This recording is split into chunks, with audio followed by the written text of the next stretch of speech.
له طالبانو ویره که د افغانانو دوکه کول. د ملا یعقوب اختر وروسته د افغان کډوالو په اړه پاکستان تازه اعلان.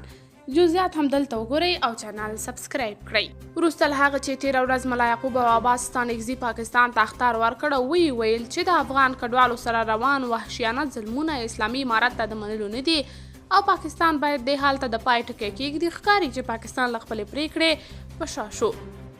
تازه خبر دا دی چې پاکستان وایي د قانوني نه بلکې د غیر قانوني کډوالو پر ضد ګامونه اخلو.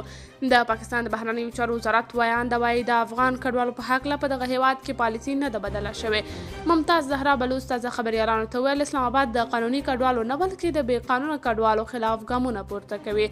د هغې په خبره پاکستان د کوم ځانګړي شهریت یا وګړیتوب خلاف نه دی بلکې د افغانانو په ګډون په دغه هیواد کې ټولو بې قانونه استوګنو پر ضد عملیات کوي. پاکستاني چارواکي افغان کډوال د دغه هیواد نه امني کې ښکیل ګڼي او تازه د پښتونخوا امنیتي چارواکو ویلي چې د دغه صوبې په 75 سلنه بریدونو کې افغانان لاس لري. نوموړي ویلي موږ د افغان حکومت او افغانانو اندېښنې درک کوو او دا باید په ډاګه ووایو چې لکه څنګه مو چې د لسګونو کلونو راهیسې قانوني مهاجرین ساتلي اوس هم ساتو خو غیر قانوني بیرته افغانستان ته شړو. بلخوا اسلام آباد د UNHCR ویان افریدي ویلي چې نوي راغلي کډوالو کې ډیر شمېر هغه کسان هم شتون لري چې افغانستان کې ورته خطر دی نو کله پاکستان او ویستل شي هلته به یې ژوند له ګواښ سره مخ شي. په دې وروستیو کې د پاکستان امنیتي ځواکونو په مختلفو ښارونو په تیره کراچۍ او اسلام آباد کې سلګونه افغان کډوال نیولي دي.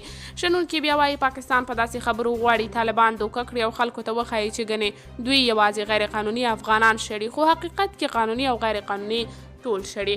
قدرمنو کتونکو تاسو د دې موضوع په هکله څه نظر لرئ؟ کمنټ کې شریک، ویډیو لایک او چینل سبسکرایب کړئ.